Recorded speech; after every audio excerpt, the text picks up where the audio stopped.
Have you ever felt completely invisible in a room full of people? Have you ever poured your heart and soul into something only to be cast aside by the one person who should have championed you? Our story begins with Clara Hayes, a brilliant historian standing on the edge of her dreams at a glittering gala. But in a world of wealth and power, her brilliance is ignored, her presence dismissed. She is about to retreat, her spirit crushed, when the most powerful man in the city does the unthinkable. He stops the world from spinning, takes her hand, and introduces her to everyone as his fiancée.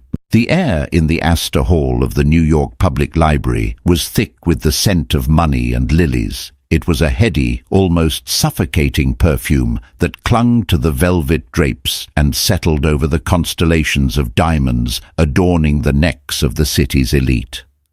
For Clara Hayes, it smelled like a world she was only allowed to observe through glass. She clutched her small borrowed clutch, the faux leather slick beneath her nervous fingers. Her dress, a simple navy silk sheath, had felt elegant in her small apartment. Here, under the celestial glow of the chandeliers, it felt like a school uniform. She was a sparrow that had accidentally flown into an aviary of peacocks. The evening was meant to be her coronation. For 3 years, she had worked as the junior research fellow under Dr. Alistair Finch, the museum's celebrated curator of medieval manuscripts. It was her painstaking work, her discovery of a series of coded letters hidden within the binding of a 14th-century psalter that had become the centerpiece of the museum's new exhibit. It was her triumph. Yet, her name was nowhere to be found on the glossy invitations or the grand placard at the exhibit's entrance. It simply read, "Curated by Dr. Alistair Finch." Alistair, she'd said, her voice small in his cavernous, book-lined office 2 days ago. The placard. It doesn't mention my research credit. He had peered at her over his gold-rimmed spectacles, a look of weary impatience on his face. "Clara, this is how the world works. It's about the institution, the figurehead. Your contribution is noted in the academic supplement. That's what matters for your career. Tonight is for the donors. They need a single authoritative name to attach to their generosity." Now, across the hall, she watched that authoritative figurehead in action. Alistair was holding court, his laugh booming as he regaled a circle of benefactors with the story, her story, of the discovery. He gestured with a flute of champagne, his words painting a picture of his own singular genius. He hadn't looked at her, spoken to her, or even acknowledged her presence since she'd arrived an hour ago. He had introduced her to no one. She was a ghost at her own feast. Each time a new guest approached his circle, a knot of hope would tighten in her stomach, only to dissolve into the familiar acid of disappointment as Alistair's gaze slid right over her. She tried to catch his eye once, offering a small, hopeful smile. He met her gaze for a fraction of a second, his expression blank, before turning back to the banking magnate beside him. The dismissal was so complete it was like a physical blow. Humiliation was a slow, creeping cold. It started in her toes and worked its way up, chilling her skin, tightening her chest. She retreated to the periphery, finding a small alcove behind a marble pillar. From here, she could observe without being observed. She watched women in designer gowns that cost more than her annual salary laugh with practiced ease. She watched men in bespoke tuxedos discuss mergers and acquisitions as if they were trading baseball cards. It was a complex, intricate dance of power, and she didn't know the steps. She didn't even know the music. Her phone buzzed in her purse, a text from her sister, Chloe. "How is it? Are you the belle of the ball? Send pics." Clara's thumb hovered over the keyboard. She couldn't bring herself to type the truth. "I'm hiding.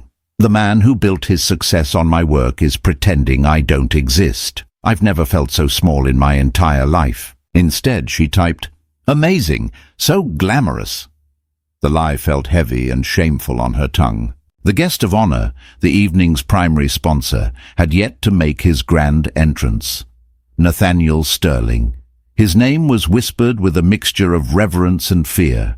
He was a titan of the tech industry, a man who had inherited old money and multiplied it 1,000-fold with ruthless, visionary brilliance. The entire new wing of the museum was named after his family.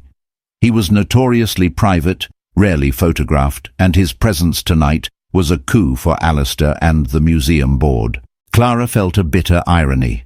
Her work, her passion for the quiet, forgotten voices of history, was being funded by a man who represented the hypermodern, fast-paced future. An hour bled into another. The champagne soured in her stomach. The polite laughter began to sound like screeching. The beautiful faces seemed to morph into grotesque masks of indifference. It was time to go. There was no point in staying, in torturing herself with this public execution of her self-esteem. She set down her untouched glass of sparkling water, the condensation leaving a perfect ring on the linen-draped table. With her shoulders hunched, she began to weave her way toward the grand exit, keeping her eyes fixed on the cool, dark promise of the city night beyond the doors. She just had to get past Alistair's group. She ducked her head, hoping to slip by unnoticed. And the sheer intellectual fortitude it took to connect the ciphers was, if I may say so myself, a career-defining moment. Alistair was pontificating. Clara's heart seized. He was taking credit, not just for the curation, but for the very act of discovery, for the late nights she'd spent with a magnifying glass until her eyes burned.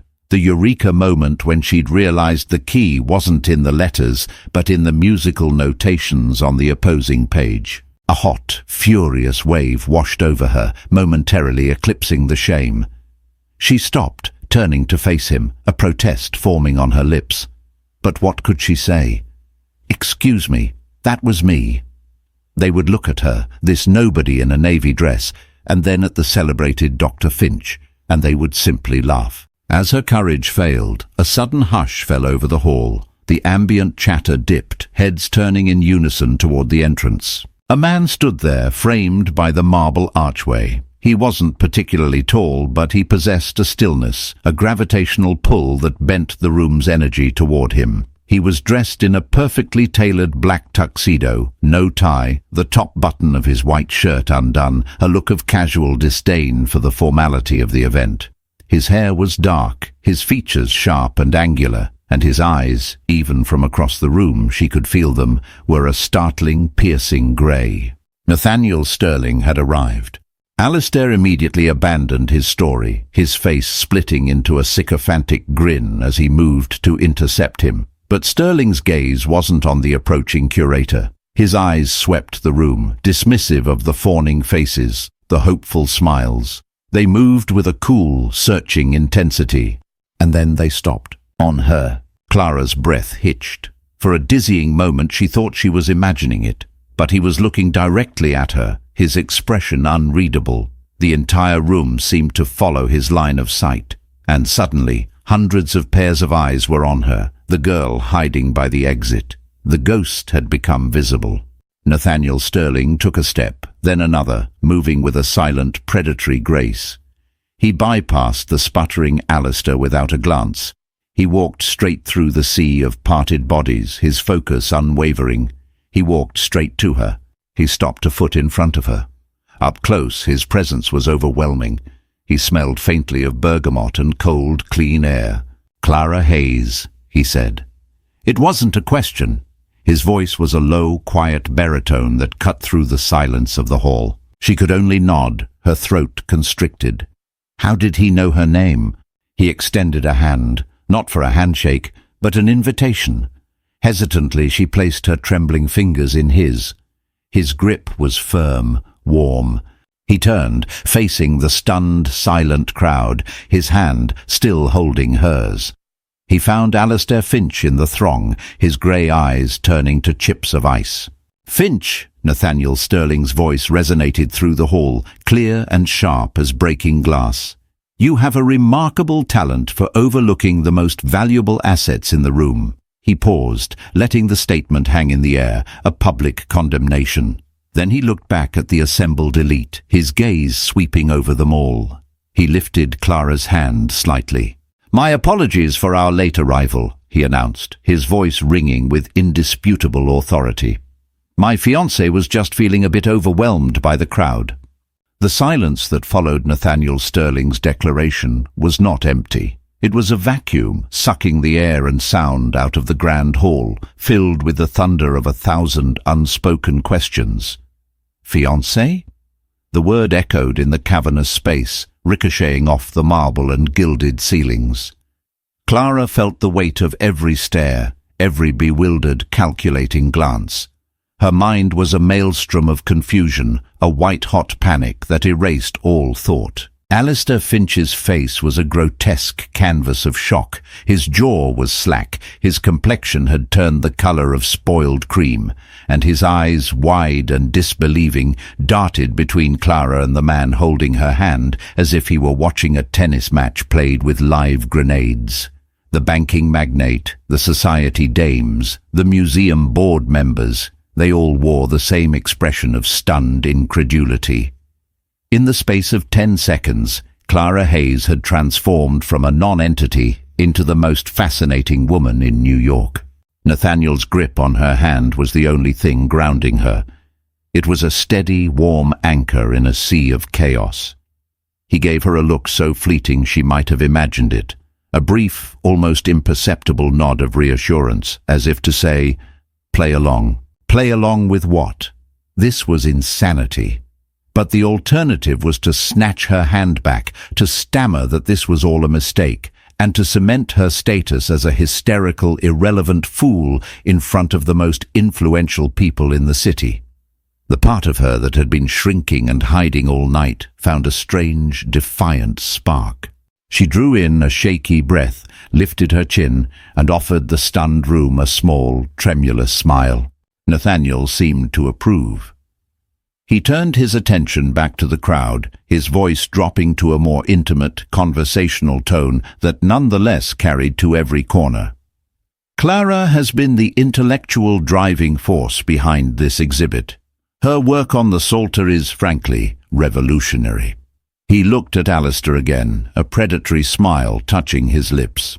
"I'm sure you were just about to give her the public credit she so richly deserves. Weren't you, Alistair?" It was a checkmate. Alistair, cornered and publicly shamed, could only stammer, "Yes, of course, Nathaniel. Miss Hayes. Clara. Her contribution has been invaluable." The word sounded like sawdust in his mouth. The spell was broken. The room erupted into a low, buzzing murmur. People began to move, their orbits reconfiguring around this new sun. A line began to form, people who had looked through Clara an hour ago now desperate for an introduction.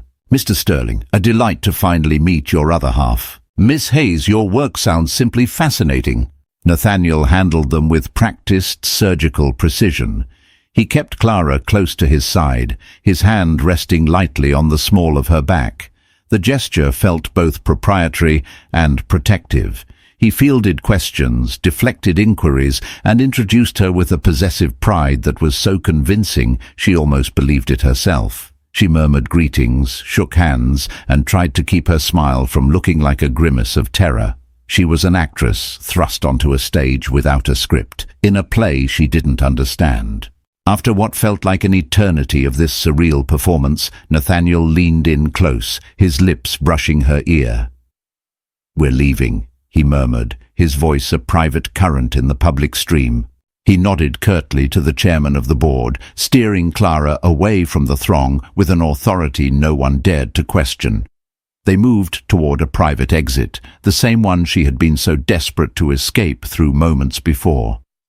As they passed Alistair, he looked utterly broken, a man who had seen his carefully constructed world crumble in an instant. There was no triumph in it for Clara, only a profound sense of dislocation. They emerged into the cool night air of a private courtyard. A sleek black car, so silent it seemed to absorb the sound around it, idled by the curb. A chauffeur in a dark suit opened the rear door. "Get in," Nathaniel said. It wasn't a request. Her paralysis finally broke. I don't understand. What is happening? Why did you do that?" His grey eyes met hers, and for the first time she saw something other than cool control. There was a flicker of something. Impatience. Urgency. "All of your questions will be answered, but not here." He gestured to the car. "Please, Miss Hayes, get in." Her instincts screamed at her to run, to thank him for whatever bizarre act of chivalry he'd performed and disappear back into her anonymous life.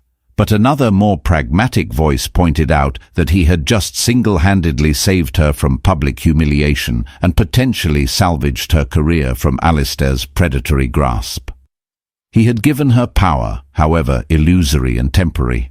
She owed him an explanation, at the very least. Numbly, she slid onto the buttery leather seat. The interior of the car was like a sensory deprivation tank, silent, dark, and smelling of rich leather and ozone.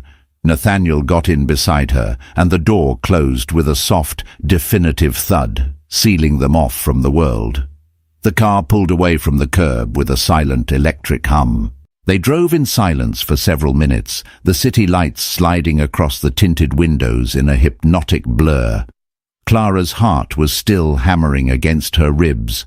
She stared at the man beside her, a silhouette in the dim light. "Who are you?" she finally whispered, the question feeling absurdly inadequate.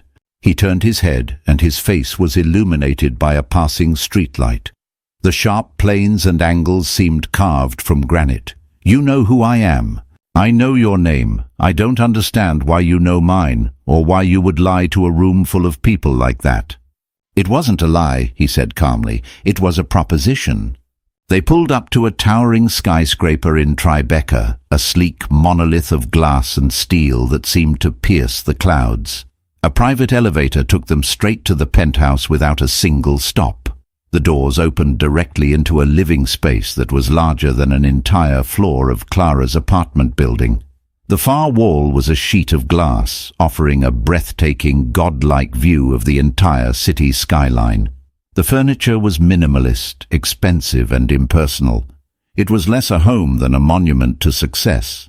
Nathaniel walked to a bar carved from a single piece of black marble and poured 2 glasses of amber liquid. He handed one to her. Scotch. The fumes alone were intoxicating. "My company is on the verge of a merger," he began, his back to her as he stared out at the city.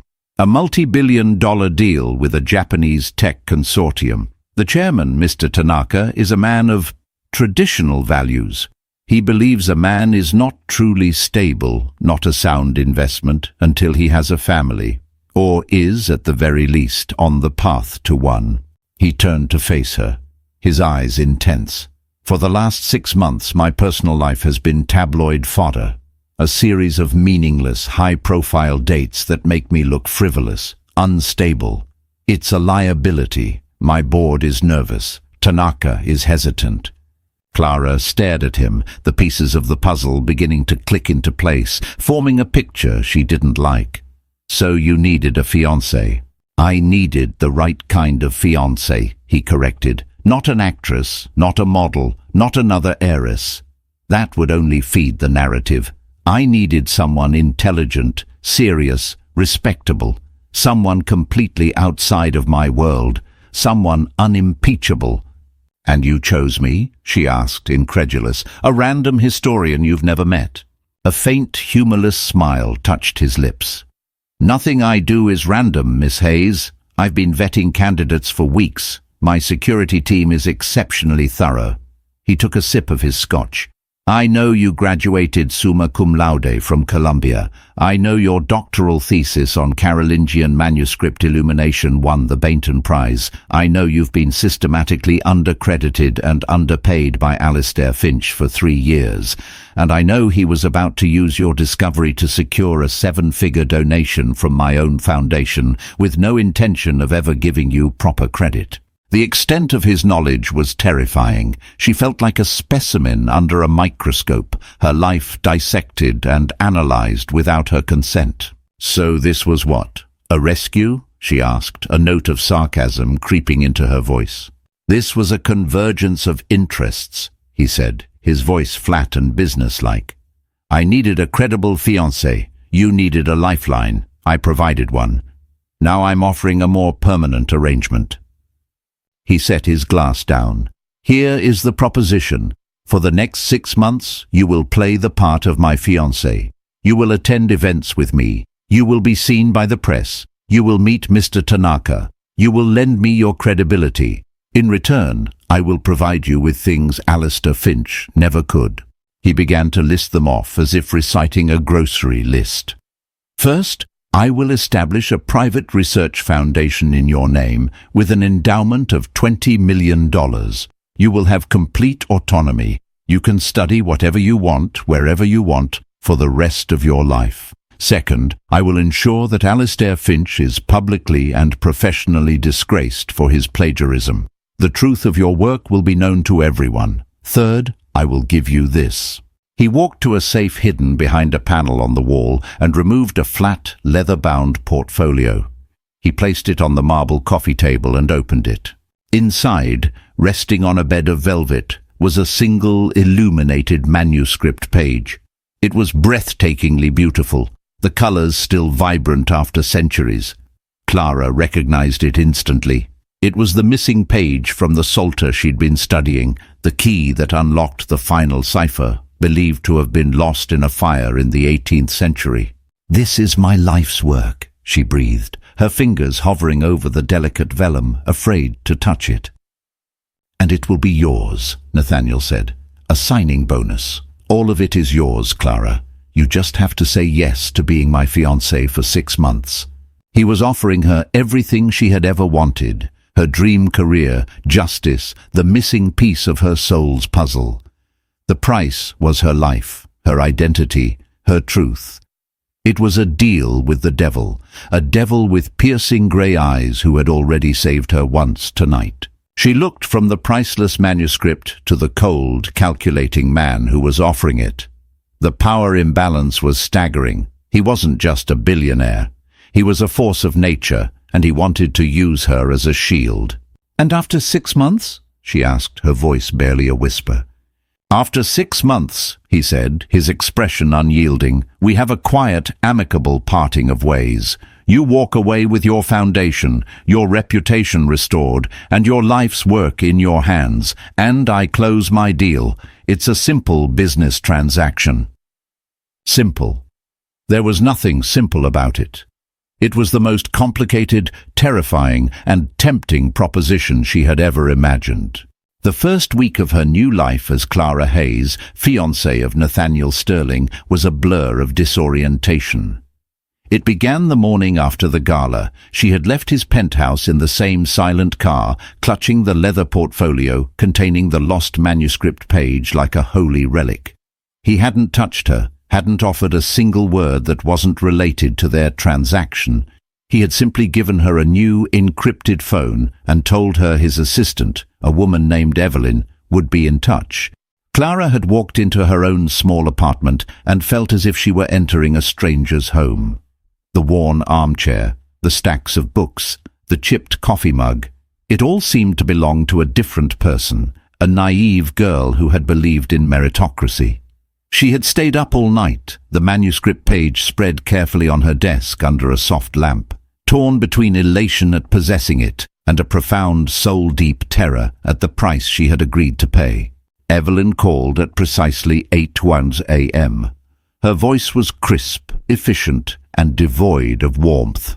"Miss Hayes, Mr. Sterling has arranged for your transition. A car will be waiting for you at 9. Please pack a small overnight bag. Your existing wardrobe will be replaced." The word replaced hung in the air, a quiet judgment on Clara's entire existence. She packed a bag with a sense of dreamlike detachment, including her well-worn copy of the Letters of Abelard and Heloise and a photograph of her and her sister, small anchors to a life that was already slipping away. The car took her not to Nathaniel's penthouse, but to a sprawling pre-war apartment on Park Avenue. It was magnificent, with soaring ceilings, herringbone floors, and windows that overlooked Central Park. It was also completely sterile. The furniture was all shades of grey, beige, and white. There were no books on the shelves, no photos on the walls. It was a beautiful, empty stage. "This will be your residence for the duration of the arrangement," Evelyn explained, appearing as if from nowhere. She was a severe woman in her 50s with a razor-sharp bob and an iPad that seemed permanently attached to her hand. "It is in the same building as Mr. Sterling's secondary residence, convenient, and the security is absolute. The staff have all signed extensive non-disclosure agreements." What followed was an invasion. A team of stylists descended upon her, their measuring tapes and critical eyes dissecting her flaws. They tutted at her practical shoes and her single, modest pearl necklace. Racks of clothing were wheeled in. Cashmere, silk, and fabrics she couldn't name in colors chosen to complement her skin tone.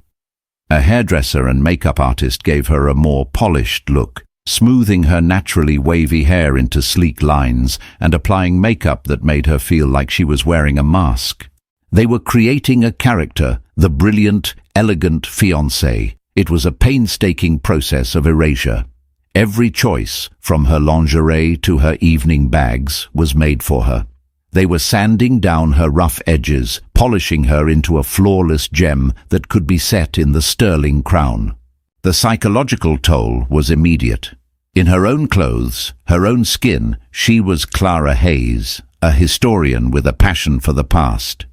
In these borrowed plumes, she felt like an imposter.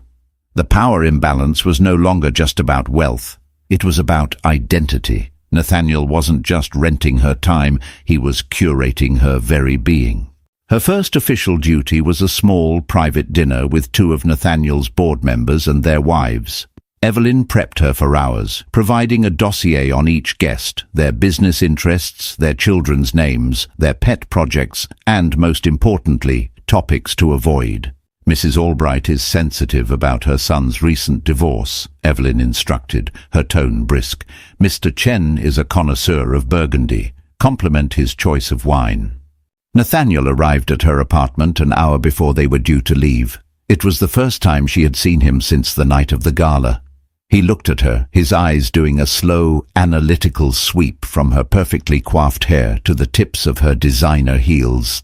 "Good," he said, the single word of approval feeling less like a compliment and more like a confirmation that his investment was sound. He handed her a velvet box.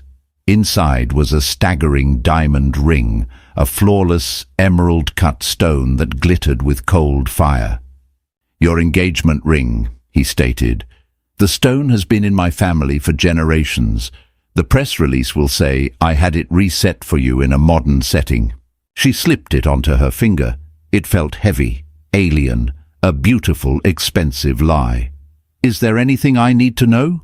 About you?" she asked, the question feeling absurd. "If I'm your fiancé, I should probably know your favorite color." A ghost of a smile touched his lips. "I doubt Mrs. Albright will quiz you on my sartorial preferences. Just stick to the topics Evelyn gave you. Talk about your research. They will find it quaintly charming." The condescension in his tone pricked at her.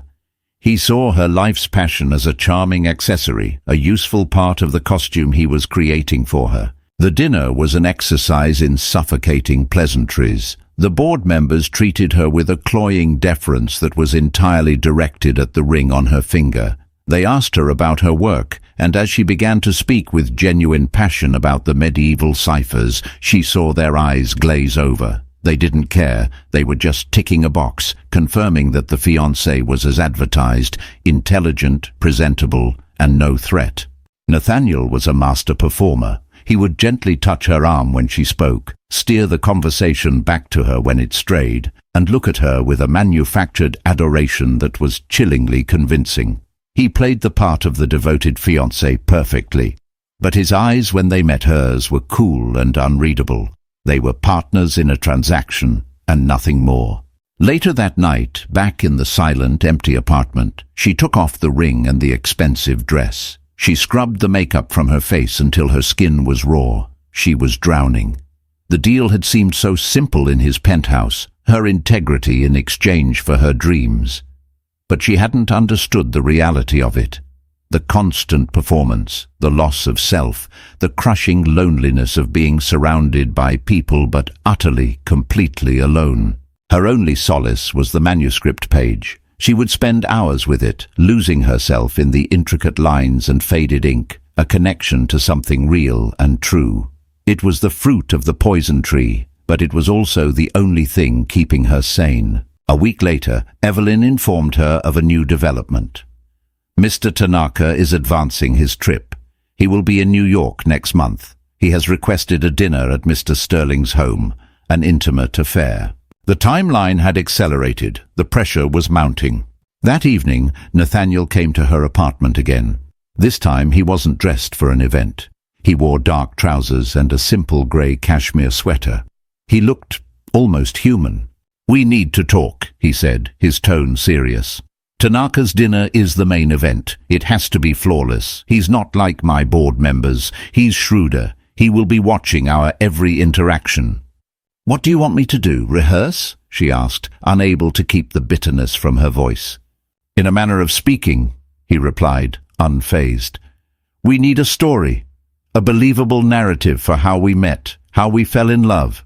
He will ask. We need our answers to align perfectly.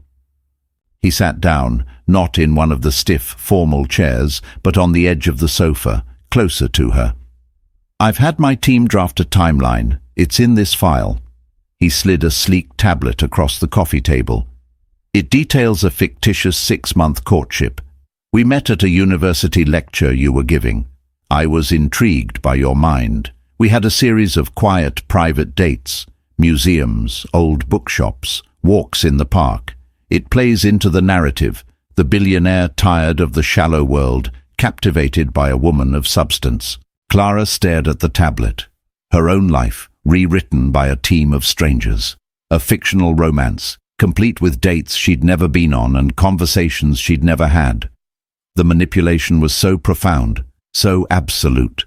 "This is insane," she whispered. "This is necessary," he countered, his voice low and intense.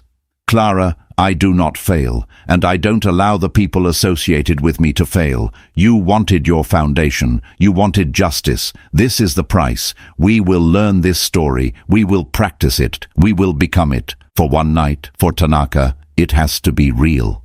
He looked at her, and the mask of the cold businessman slipped for a moment. She saw a flicker of the immense pressure he was under, a hint of the vulnerability he kept so carefully hidden. It wasn't an apology, but it was a crack in the armor. "I know this is difficult," he said, the word sounding foreign on his tongue. "But Finch is already under investigation by the museum's ethics board based on an anonymous tip they received with irrefutable proof. The first part of my promise has been kept." He stood up to leave. "Read the file. Memorize it. I'll be back tomorrow. We'll start rehearsing." As the door closed behind him, Clara was left alone in the gilded cage, the tablet glowing in the dim light. He was a monster of control and manipulation, but he was also a man who kept his promises. She was his pawn, but he was also, strangely, her only ally. The psychological conflict was tearing her apart. To win her soul back, she first had to sell it completely. The rehearsals were excruciating. Nathaniel would come to her apartment every evening, and they would sit across from each other, reciting the fabricated details of their love story. It felt like studying for an exam, a cold and clinical memorization of lies. "Where was our third date?" he would quiz her, his grey eyes watching her for any hesitation. "The Frick collection," she'd answer automatically. "We discussed the brushwork in Holbein's portrait of Sir Thomas More. You said it reminded you of the ruthless efficiency of a well-written line of code." "And what did I give you on our 2-month anniversary?" "A first edition of Virginia Woolf's A Room of One's Own. You said it was because you admired my independence of mind." Each detail was meticulously crafted to create a portrait of a perfect intellectual romance. The irony was suffocating. Their real interactions were stilted, transactional. They were two actors learning lines, but the script only highlighted the complete absence of genuine intimacy between them. Yet, slowly, something began to shift. In the spaces between the scripted lines, fragments of the real Clara and the real Nathaniel began to emerge. One evening, frustrated with the sterile recitation, she looked up from the tablet. "This is pointless," she said. "Anyone can memorize facts. That's not what makes something believable. It's the small things, the unplanned moments. He's going to ask something that's not in the script, and we're going to fall apart."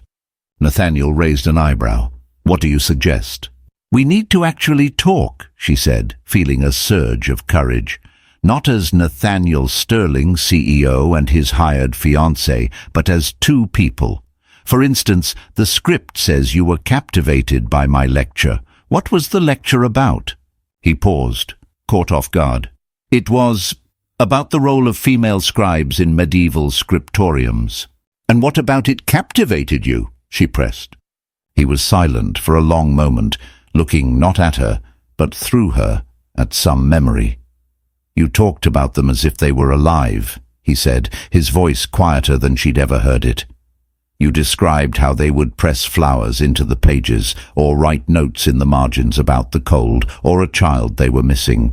You found the humanity inside the history. Everyone else sees old books. You see people.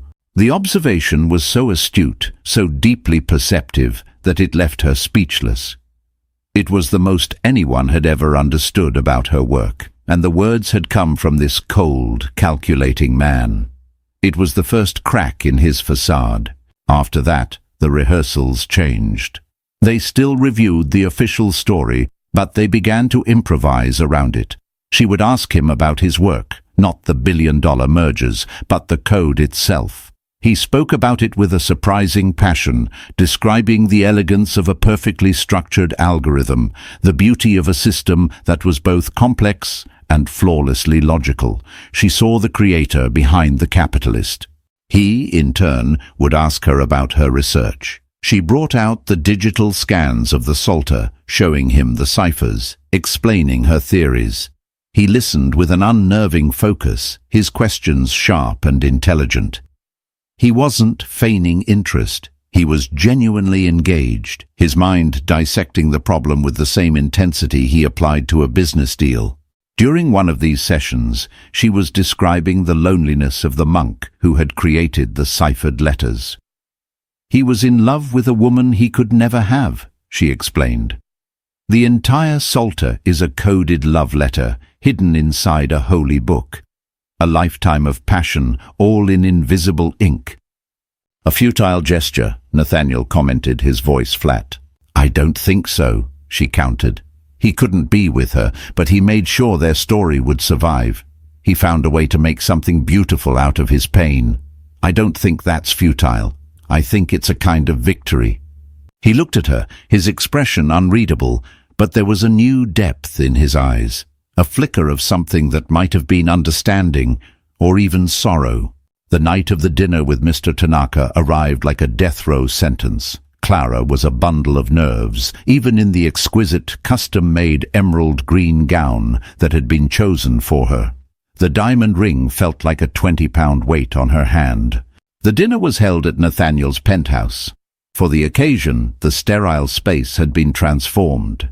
There were flowers, soft music, and books on the shelves, her books, from her apartment, which his staff had apparently collected and arranged.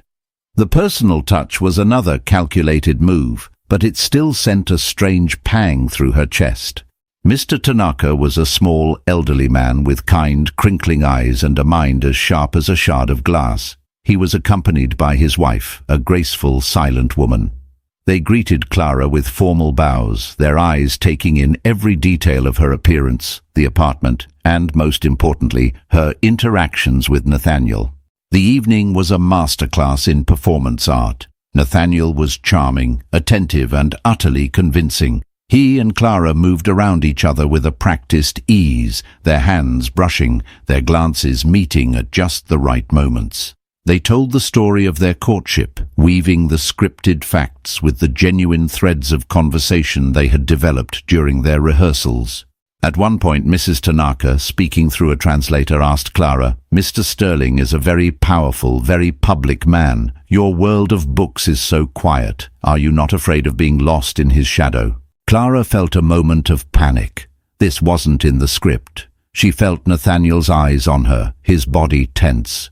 She thought of the gilded cage, the erasure of her identity.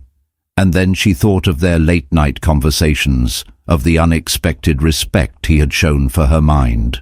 "Mrs. Tanaka," Clara began, her voice steady. "Nathaniel's world is vast, it's true, but my world is just as vast. It stretches back 1,000 years. It's filled with kings and queens, poets and scribes. In my world, I am the one with the power to bring lost voices back to life." She smiled, a genuine, confident smile. "Nathaniel doesn't cast a shadow. He is fascinated by the light my world casts on his." Out of the corner of her eye, she saw a look of pure, unadulterated surprise on Nathaniel's face. It was quickly masked, but she had seen it. She had deviated from the plan, and instead of failing, she had soared.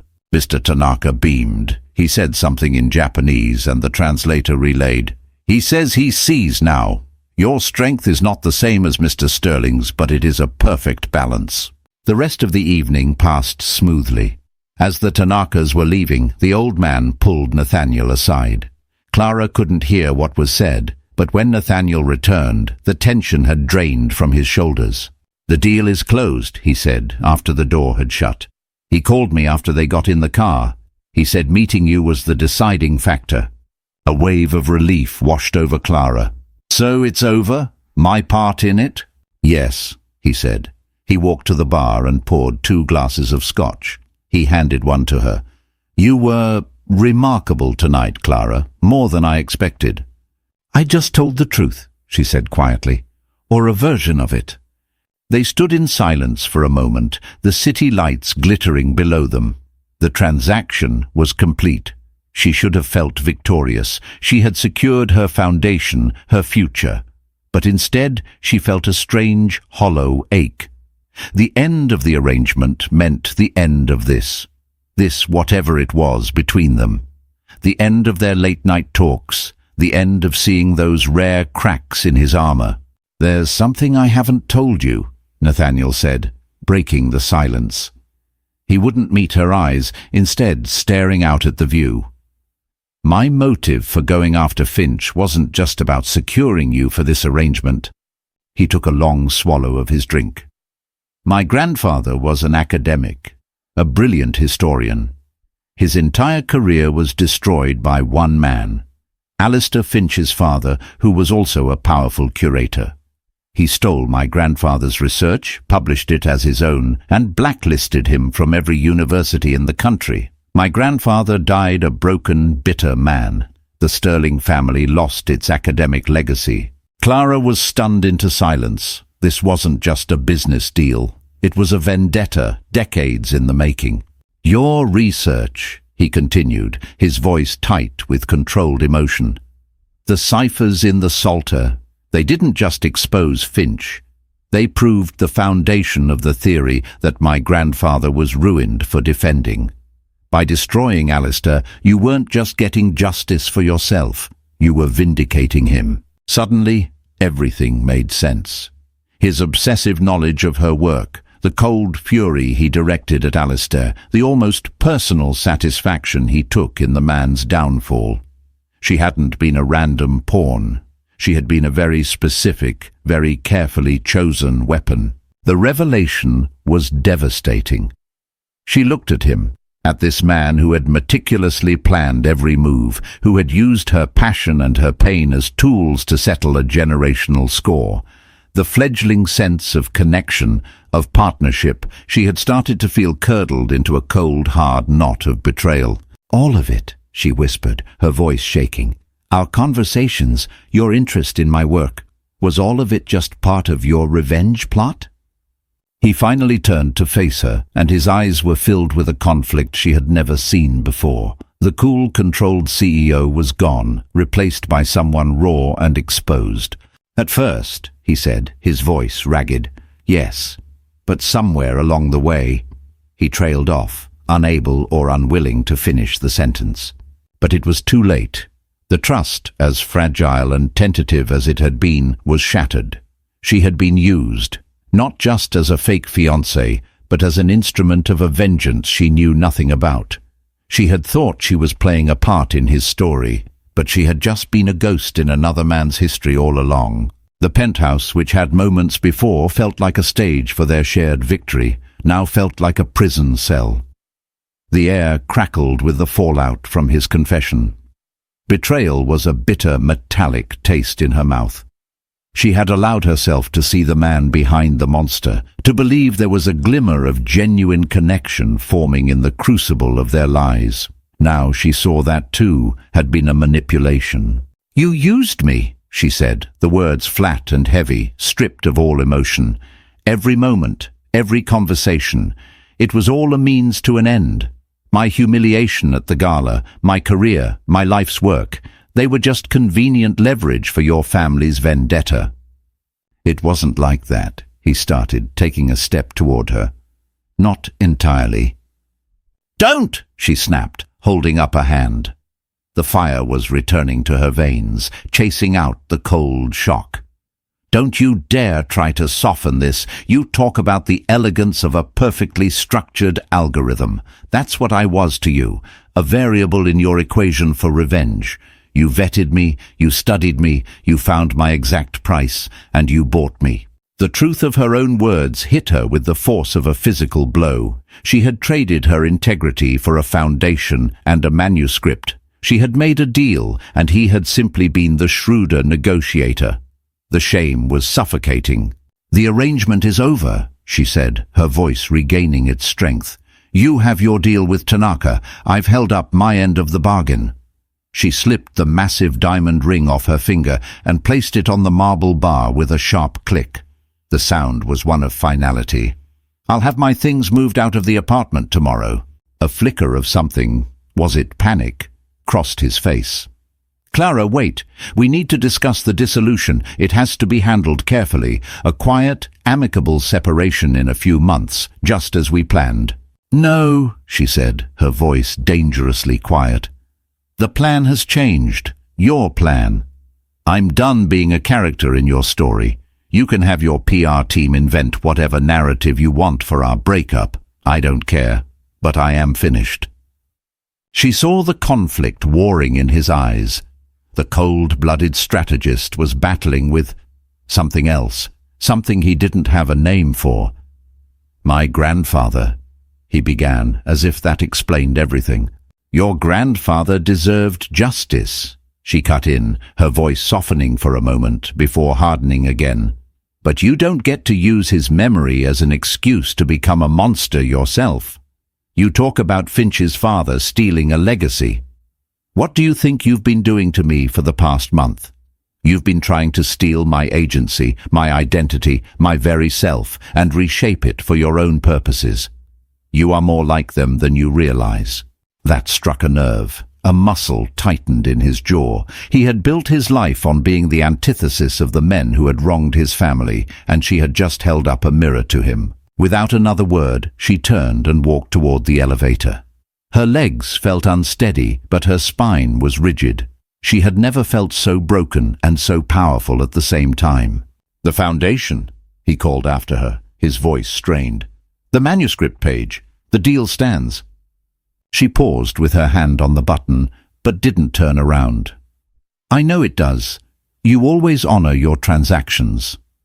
She pressed the button, and the elevator doors slid open with a soft chime. "It just turns out the cost was higher than I thought." The days that followed were a study in hollow freedom.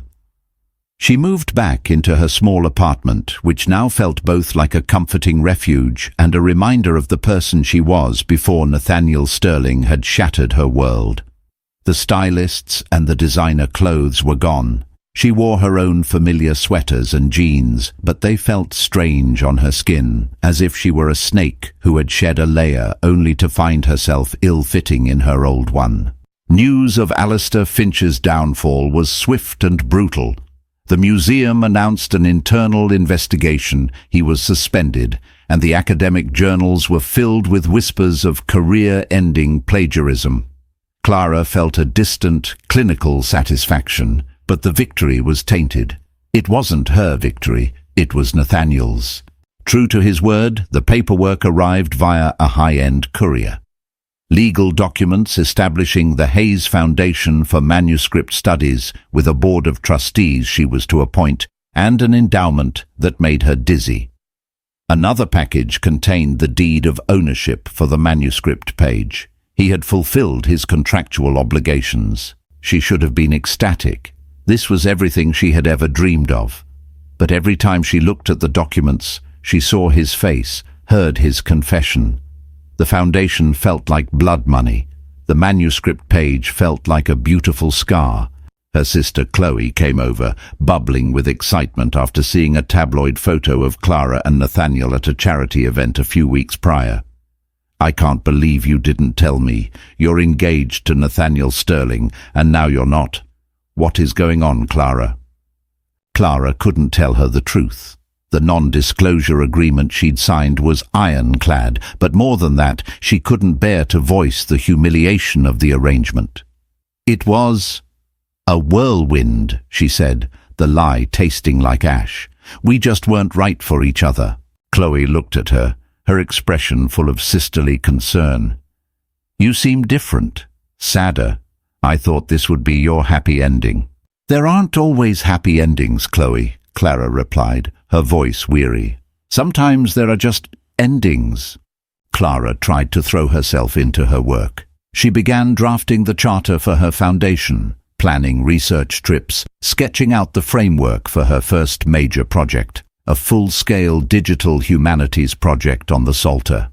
But the joy was gone. The passion that had once consumed her now felt like a flickering ember. The ghost of Nathaniel Sterling and her own complicity haunted every page. He had given her the keys to the kingdom, but he had poisoned the well. One rainy afternoon, a month after she'd walked out of his life, there was a knock on her apartment door. She wasn't expecting anyone. She opened it to find him standing there, dripping wet, without a chauffeur or a bodyguard in sight. He wore a simple dark coat over jeans, a far cry from the billionaire in the bespoke suit. He looked tired, lost. "What do you want, Nathaniel?" she asked, her voice flat. She made no move to let him in. "I came to—" he started, then stopped, as if the words were failing him. He, the man who commanded boardrooms and moved markets, couldn't seem to articulate a simple thought. "The foundation. Have you appointed a board?" "I'm working on it," she said coolly. "And the manuscript?" "It's safe." An awkward, heavy silence fell between them, filled only by the sound of the rain against the window. "That's not why I'm here," he finally admitted, his gaze dropping to the floor before meeting hers again. His eyes were raw, stripped of their usual defenses. "You were right. About me. About what I became." He took a deep breath. "For 20 years, my entire life has been focused on two things: building my company and avenging my grandfather. I saw people as assets or obstacles. I saw everything as a transaction. I thought it was strength. I didn't realize I was just building a prison around myself." Clara remained silent, her arms crossed over her chest, a barrier against him and his words. "When you walked out," he continued, his voice low and ragged, "the victory felt empty, meaningless.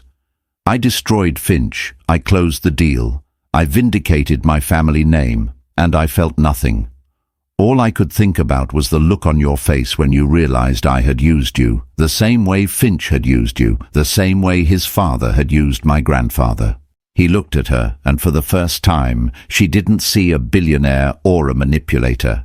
She saw a man drowning in the consequences of his own choices. "I don't know how to fix it, Clara," he said, his voice cracking with an emotion she never thought him capable of. "I don't know if it can be fixed. I just know that the world I built for myself is worthless without the things you talked about. Humanity, connection, making something beautiful out of the pain. I don't know how to do that." He wasn't making a proposition. He wasn't offering a deal. He was just confessing. It was the most honest, vulnerable, and real he had ever been with her. The weapon was laying down his arms, not in surrender, but in a plea for help. Clara looked at the man standing in her doorway, soaked, stripped of his usual arrogance, and utterly lost. Every instinct for self-preservation screamed at her to close the door. He was dangerous. His world was a labyrinth of power plays and hidden motives, and she had barely escaped with her sense of self intact. To let him back in, even an inch, was to risk it all over again. But the historian in her, the part of her that searched for the humanity in faded ink and forgotten lives, saw something else. She saw a man reckoning with his own history, with the ghost of his grandfather and the corrosive legacy of revenge. He had built an empire, but he had hollowed himself out in the process. He had come to her, not with a plan or a proposition, but with the rubble of his own making. "Why are you telling me this?" she asked, her voice softer than she intended. "What do you expect me to do?" "Nothing," he said, shaking his head. "I don't expect anything. I thought you deserved to hear it. An explanation that wasn't part of a negotiation." He ran a hand through his wet hair, a gesture of profound weariness. "I've spent my life surrounded by people who want something from me. My money, my power, my name. You're the only person who ever walked away from it." His words struck a chord deep within her. In walking away, she had inadvertently shifted the power dynamic. She was no longer the pawn. She was the one thing his billions couldn't buy. Someone who had seen the real him, flaws and all, and had judged him on the content of his character, not the size of his bank account. With a sigh that seemed to carry the weight of the last 2 months, she stepped aside. "Come in. You're dripping all over the hallway." He entered her apartment, looking around as if seeing it for the first time. In contrast to his own stark, minimalist spaces, her home was filled with controlled chaos. Books stacked on every surface, maps pinned to a corkboard, the scent of old paper and brewing tea. It was a space dedicated to thought, to history, to life. He looked profoundly out of place, a sleek grey wolf in a cosy rabbit warren. She handed him a towel. "Tea?" He nodded, a look of surprise on his face, as if he'd been prepared for a fight and was disarmed by the simple offer of hospitality. As she busied herself in the small kitchen, she could feel his eyes on her, watching her every move. The silence was different now. It wasn't the tense, strategic silence of their rehearsals. It was a fragile, uncertain quiet. She brought 2 mugs of tea to the small table by the window. They sat, the rising steam creating a misty veil between them. "The foundation," she said, breaking the silence. "I can't accept it, not as it is." He looked up, his expression guarded. "It's a legally binding gift. It's yours." "I know, but it feels tainted," she admitted. "It's the product of a lie, of your revenge. If I'm going to do this, it has to be on my own terms. Clean." He frowned, not in anger, but in confusion. "What does that mean?" "It means I'm giving the money back," she said, her heart pounding at the audacity of her own words. "All of it. We're going to dissolve the foundation you created." His jaw tightened. "That's insane. That's $20 million. It's your dream." "It was my dream," she corrected gently, "but a dream built on a rotten foundation will eventually collapse. I can't spend the rest of my life building a legacy on your lies, Nathaniel. It would be a cage, just a different kind from the one on Park Avenue." She saw him wrestling with her logic, his transactional mind unable to process an act that was so completely counter to self-interest. "I don't understand," he said. "You came here and talked about making something beautiful out of pain," she reminded him. "That's what I'm going to do, but I have to do it my way.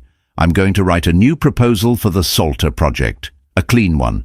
I'm going to submit it to the Sterling Family Foundation, the legitimate one, the one your name is on, and it will be judged on its merits, not on me, not on you, not on any backroom deal." She leaned forward, her eyes locking with his.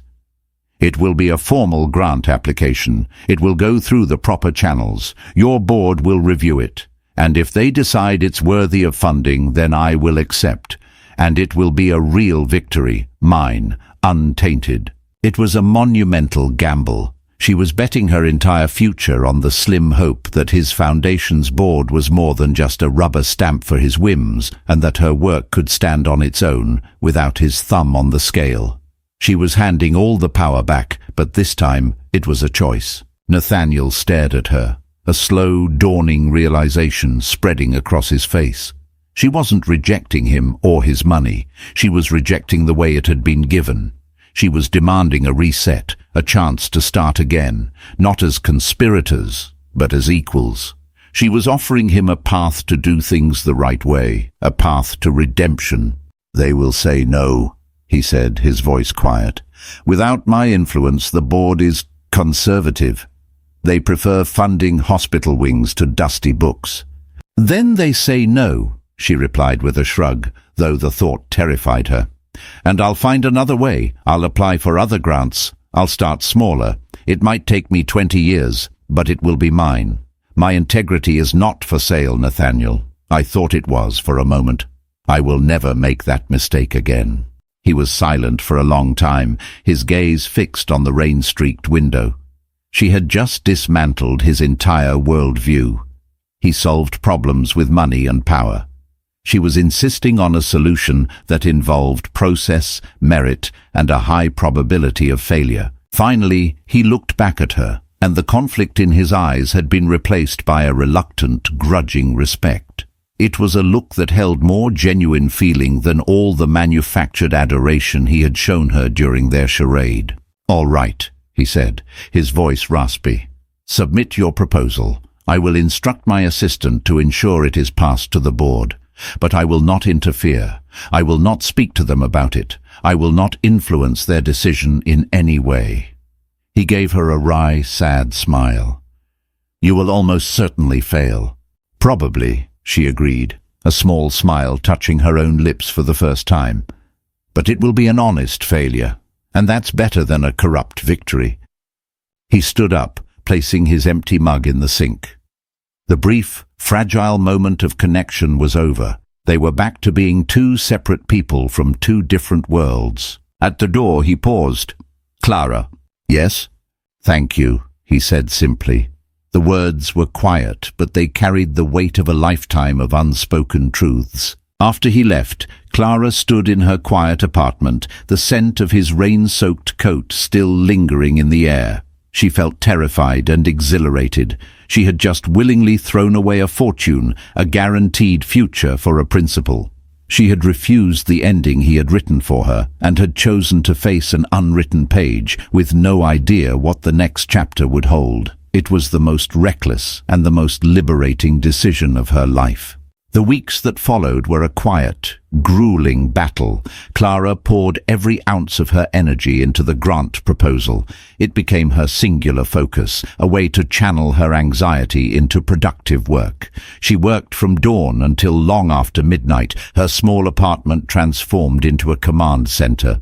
Books and papers covered every surface, and the walls were a tapestry of timelines, charts, and scanned manuscript pages. This was not just a request for funding, it was a declaration of independence. Every word had to be perfect, every citation immaculate, every part of the budget justified down to the last cent. She was no longer just Clara Hayes, the researcher. She was the founder, director, and sole employee of a project she had willed into existence.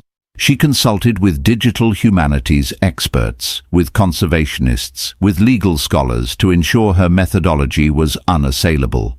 She wrote and rewrote the narrative, framing the Psalter not just as a historical artifact, but as a nexus of art, cryptography, musicology, and human emotion. She was making her case to a board of strangers, and she had to do it with nothing but the power of her own intellect. There was no contact from Nathaniel. He kept his word. The silence from his world was absolute. Sometimes, in the dead of night, a sliver of doubt would creep in. Had she been a fool? Had she let pride get in the way of a once-in-a-lifetime opportunity? She would look at the photograph of her and Chloe, a reminder of a simpler time, and then at the high-resolution image of the Psalter page on her screen, and she would push the doubt away. This was the only way. Finally, after a month of relentless work, the proposal was finished. It was over 200 pages long, a testament to her passion and her meticulous scholarship. She printed a single, perfect copy, bound it in a simple black cover, and mailed it to the official address for the Sterling Family Foundation. The act felt small, anticlimactic. She had launched her life's work into the void. All she could do now was wait. The waiting was a special kind of torture. Days turned into weeks. She tried to start on other projects, but her mind was consumed by the fate of the proposal. She heard nothing. The silence deepened, becoming a heavy blanket of probability. He had been right. She was going to fail. Meanwhile, Nathaniel Sterling was fighting his own battles. In the aftermath of his confession at Clara's apartment, he had returned to his life, but the world looked different. The thrill of the Tanaka deal was gone. The ruthless satisfaction he used to take in outmaneuvering his rivals felt hollow. Clara's words echoed in his mind. "You are more like them than you realize." He began to look at his own empire with new eyes. He saw the human cost of his relentless efficiency, the fear in his employees' eyes that he had always mistaken for respect. He saw the sterile emptiness of his own life, a life built on transactions, not connections. He did something he hadn't done in years. He went to the university archives and pulled the files on his grandfather's academic career. He read the letters, the accusations, the desperate failed appeals. He saw the slow, painful dismantling of a good man's life. And for the first time, he didn't just feel the cold fire of vengeance. He felt the profound human tragedy of it. He understood what Clara meant when she said she saw people, not just history. When Clara's proposal arrived at the foundation, it was, as he predicted, met with skepticism. The executive summary was passed to him by his assistant, Evelyn, with a dismissive note. Another academic vanity project. The board will reject it in committee. The old Nathaniel would have agreed. The old Nathaniel might have even felt a grim satisfaction at being proven right. But he looked at the title, The Argon Psalter, a digital reconstruction and cryptographic analysis, and he saw Clara. He saw her passion, her integrity. He saw the woman who had thrown $20 million back in his face for a principle. He had promised not to interfere, and he wouldn't. He would not call the board members. He would not tell them to approve it. But there was nothing in his promise that said he couldn't ensure they gave it a fair hearing. He called the foundation's director. "The Hayes proposal," he said, his voice cold and authoritative. "I want it presented at the full board meeting next month. Not in committee, the full board, and I want the applicant to present it in person." There was a stunned silence on the other end of the line.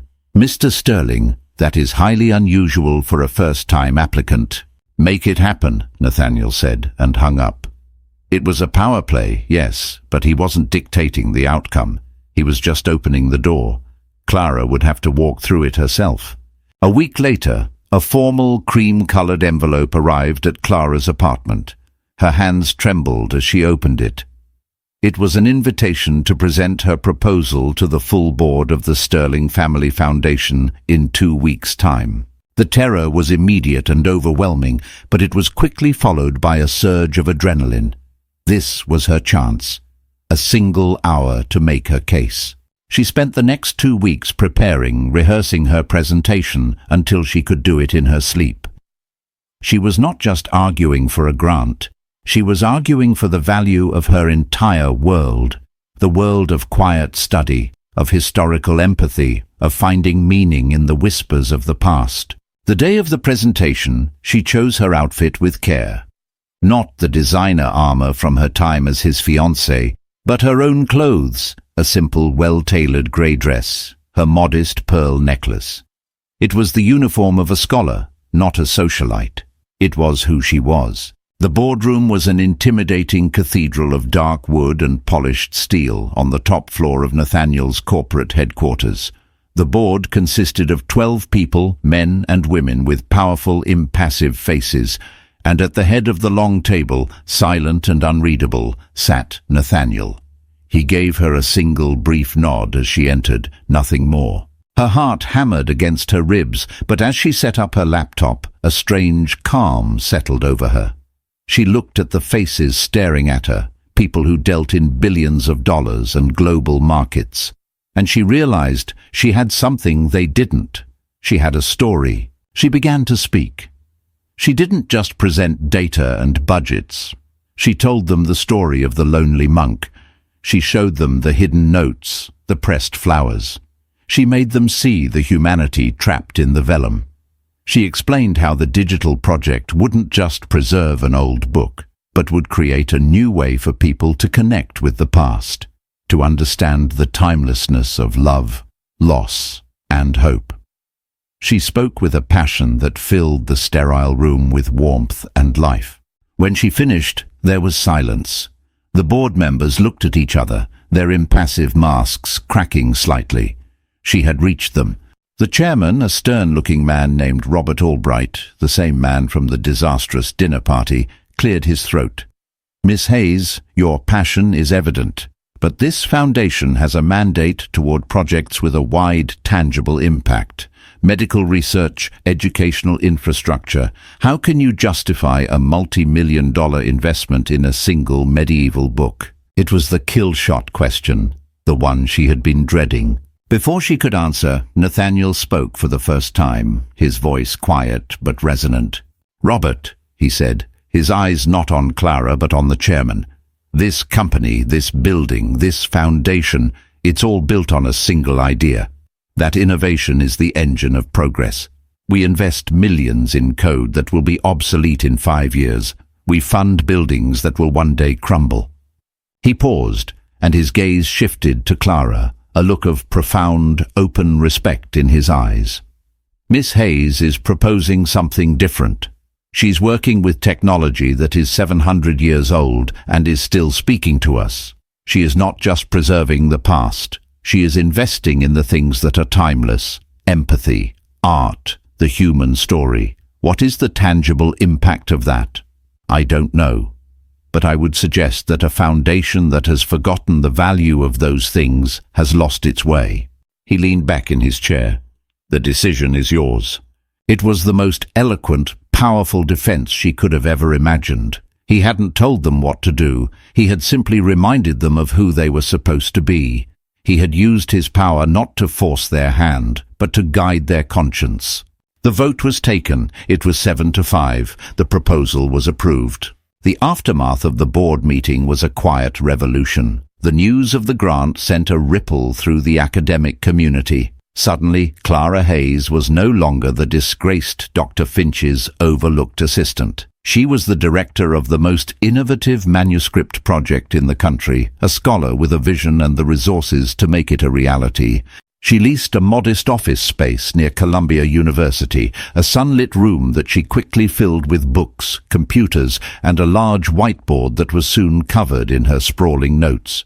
She hired a small, brilliant team: a data scientist, a paleography expert, and a graduate student with a knack for coding. The Hayes Foundation was real. It was hers, and it was built on a foundation of truth. She and Nathaniel did not see each other. There was an unspoken agreement that for her work to be truly independent, there had to be distance, but the nature of the silence between them had changed. It was no longer the tense, transactional silence of their arrangement, nor the wounded, angry silence of its aftermath. It was a silence of respect, of two people giving each other the space to rebuild. Occasionally, their worlds would intersect in small ways. She saw his name in the news when Sterling Industries launched a new, ethically sourced manufacturing initiative, a move praised by human rights groups. He was changing, redirecting his immense power toward more constructive ends.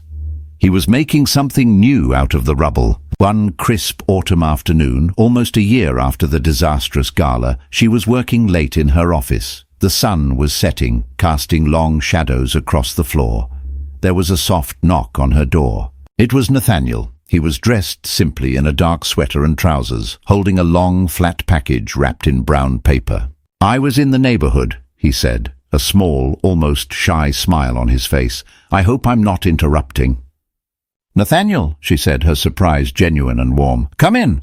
He looked around the office, at the organized chaos, the hum of the servers, the focused energy of her small team, visible through the glass partition. "This is impressive," he said. "It's real." "It is," she said, a quiet pride in her voice. "We're making good progress. We broke the last of the ciphers last week." "I read the article in the Times," he said. "Congratulations." The awkwardness that had defined so many of their early encounters was gone. In its place was an easy, comfortable quiet. They were no longer the billionaire and the historian, the puppet master and the pawn. They were just a man and a woman who had been through a fire together and had come out changed on the other side. "I brought you something," he said, holding out the package. "A housewarming gift of sorts, for the foundation." She took it, her curiosity piqued. She carefully unwrapped the paper. It was a framed document, but it wasn't a rare manuscript or an expensive piece of art. It was a simple, typewritten page, yellowed with age. A letter. She read the first few lines, and her breath caught in her throat. It was a letter from Nathaniel's grandfather, written to the university president a year after his dismissal, pleading his case one last time. It was filled with a scholar's quiet dignity, a profound sadness, and an unshakable belief in the truth of his research. "Where did you get this?" she whispered, her eyes misty. "It was in his files," Nathaniel said, his voice soft. I thought it belonged here, a reminder of why this all matters. Not the revenge, but the resilience. The idea that truth eventually finds a way. It was the most thoughtful, meaningful gift he could have possibly given her. It was a piece of his history, an acknowledgement of their shared journey, and a tribute to the principles they had both, in their own ways, fought to reclaim. She looked up at him, and her smile was genuine, luminous. "Thank you, Nathaniel. It's perfect." He met her gaze, and in his eyes she saw the last of the walls crumble. There was no calculation, no strategy. There was only a profound, quiet vulnerability. "Clara," he said, his voice barely above a whisper, "I spent months trying to write a story for us, a fiction for other people. I was wondering if you would be interested in starting a new one, a real one, with no script, no agenda, and no audience." He wasn't offering a deal. He was asking a question. The power was balanced. The page was blank. Clara thought of the lonely monk, hiding his love story in a holy book, hoping it would one day be found. She thought of Nathaniel's grandfather, fighting for his truth against impossible odds. And she thought of her own journey, from an invisible girl at a party to a woman who had stared down a titan and had not only survived, but had won on her own terms. Their story was complicated, messy, and built on a foundation of lies. But it had led them, improbably, to a place of truth. She stepped forward, closing the small distance between them, and placed her hand on his arm. "I think," she said, her voice full of a hope she hadn't felt in a very long time, "I would like that very much." Clara's journey from an ignored academic to a woman who commands her own destiny is a testament to the strength that lies within us all. It's a story about how the deepest betrayals can sometimes lead to the most unexpected forms of redemption, and how true power isn't about wealth or status, but about owning your own voice. If this story of betrayal, power, and finding your own truth resonated with you, please hit that like button to let us know. Share it with someone who loves a story of emotional depth and dramatic twists. And most importantly, subscribe to our channel for more tales that explore the complex, messy, and beautiful corners of the human heart. Thank you for joining us on this journey.